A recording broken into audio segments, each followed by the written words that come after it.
চুরির উদ্দেশ্যেই ঈদের আগে জামিনে বের হয় পেশাদার চোর চক্রের বেশ কয়েকজন সদস্য। শনিবার রাতে এমনই এক চক্রের 7 সদস্যকে গ্রেপ্তার করে ঢাকা মহানগর পুলিশ।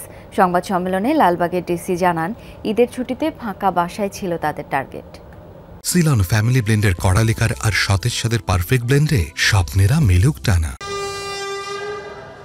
পরিবারের সাথে ঈদ উদযাপনে রাজধানী ছাড়েন ঢাকার কোটি মানুষ। এ সময় সক্রিয় হয়ে ওঠে পেশাদার চোরচক্র। এমনই একটি সিসিটিভির ফুটেজ সামনে আনলো ঢাকা মহানগর পুলিশ।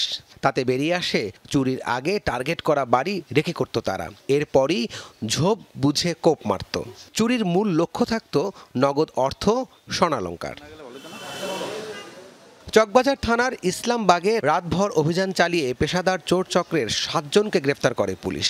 রোববার ডিএমপির মিডিয়া সেন্টারে সংবাদ সম্মেলনে উঠে আসে সব তথ্য। তারা এই ঈদকে সামনে রেখেই বিশেষভাবে গত 1-1.5 মাস আগে, ঈদের 1-1.5 মাস আগে তারা জামিনে বাইরে আসছে এবং এসেই তারা সক্রিয় হয়েছে এই ঘটনা ঘটাতে।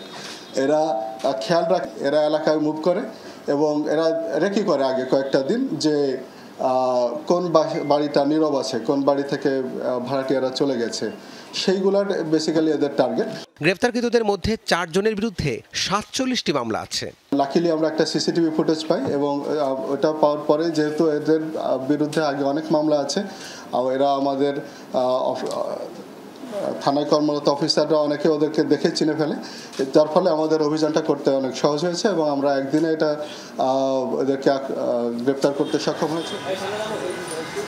পুলিশ জানায়, চুরি করার পর তাঁতীবাজারের স্বর্ণ ব্যবসায়ীদের কাছে বিক্রি করত অলংকার। সেই ব্যবসায়ীকেও গ্রেপ্তার করা হয়েছে, এমনটাও জানায় পুলিশ। রাব্বি সিদ্দিকী, যমুনা নিউজ, ঢাকা।